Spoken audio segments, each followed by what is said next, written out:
Hi guys, Ron here again.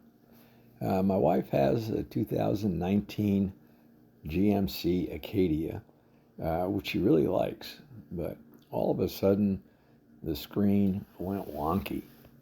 Basically, it just started acting on its own. I think they call it a ghost touch screen. It would change from playing music on her phone to the radio. She was on a call, it would hang up on her. It just, all sorts of weird things. Researching on the internet, uh, it seemed that the touch screen itself had to be replaced, and in fact, that did solve the problem. There are lots of good videos up there on how to change a screen, and I decided to share this video because there were a few really critical elements that didn't seem to make the other videos that I just wanted to share with you folks. All right, firstly, almost all the videos talk about replacing the touchscreen itself, getting the touchscreen LCD package out of the unit, and then carefully removing the glass touchscreen, and that involves heating it up with a heat gun because there's glue that holds the glass to the LCD panel, and then carefully removing it, removing the glue debris from the surface before installing the new glass screen. But also available is the package of the glass screen already attached to a new LCD unit, and it's a little bit more. So the glass itself runs around $50, and the glass screen on the LCD already installed runs around $150. So for about $100, or maybe a little less actually, you can avoid all that heating it up and trying to separate the glass and cleaning up the glue and so on. And that's the route that I took. The second issue is for one of the electrical connectors, the pins on the back of the plastic covering the touchscreen and LCD unit is actually pins on the motherboard sticking through the plastic, and in order to get that done properly, the plastic has to be pretty carefully placed over the LCD touchscreen combo with the motherboard. And in order to do that, there's really no way you're going to accomplish it if you don't take out the air conditioning vents first. They have to be completely removed, so you have the play to carefully attach that plastic cover. So follow along, and I'll show you exactly what I did. Right, so the first thing we're going to have to do is pry this plastic bezel off, and use one of these little plastic pry bars. Get in there and just find your way in there and snap it out.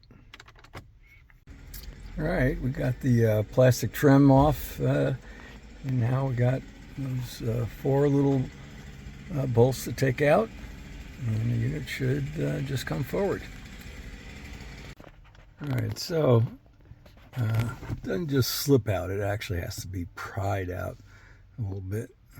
Worked around the top with my little pry gadget here, and I'll continue to work around, and hopefully the whole thing just comes out easily.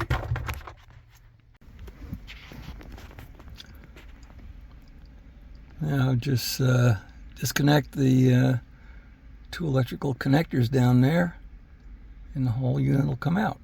There are actually 3 connectors that have to be taken out. 2 towards the middle, or top, and then one down low. This gray one here was down low. Now that the unit's out, we'll just take it downstairs to our workbench and replace the unit. All right, here's the new unit from Amazon, and came wrapped in bubble pack, and everything seems to be in order, so hopefully it all works good. And here's the unit out of the car, which will now remove the plastic backing and swap it out.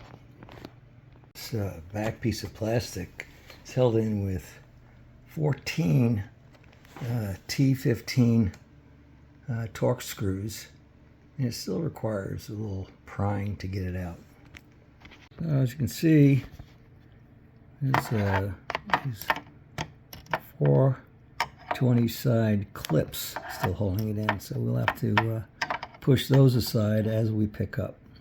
And taking the plastic cover off, you definitely have to move the air conditioner vents out of the way. So in order to do that, you got to release these little tabs, and yeah, just pull these out of the way and lift up a little bit, and then you can move it out of the way. Otherwise, it just won't come out. Okay, so here we disconnected the ribbon connector going to the LCD panel, and also the orange ribbon connector going to the glass screen. Okay, now the whole unit just lifts out, and rather than try to separate the glass panel from the LCD, we're just replacing this whole unit. Got the new unit in position. I'll place the unit and motherboard back. Okay, we have the ribbon connectors hooked back up, and put the plastic cover back on. Should be able to put it back in the car. Okay, we got the connectors back in, all 3. We'll just push this back in and see if we're good to go. Dead. Not so good. Well, back to the drawing board. Here's the problem. When I put the plastic cover on, I crushed the pins, so there's no connection here. We'll have to see if we can fix that. Hope so. Boy, what a mess. Hope we can straighten it out. It looks pretty good. Hopefully it'll do the trick. We'll see. I see. No wonder I crushed the pins. Yeah, I get them through that. The middle one's through that rectangle, and the end one's through those tiny little holes. So you definitely have to take the air conditioner vents out. There's no way you're going to do this any other way. But look, I actually got the pins in there, so I think we're going to be okay. We got the air conditioner vents back in, and those pins look like they're lined up pretty good. All the connectors are okay. That one we didn't touch, so that's okay. All our screws are back in. Fingers crossed.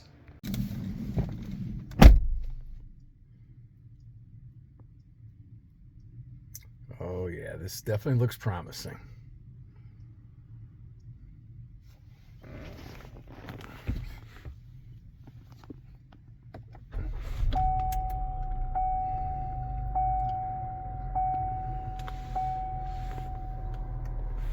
Touch screen works. Look at that. Everything is as it should be. Hi, this is Kelly. I'm the wife of Ron Does Stuff. I just wanted to let Ron know that it works. Whoop, whoop. I've got my tunes back. The sounds are working. There's no glitches. You did a good job, honey. Thank you. Happy life. Happy life. See you next time.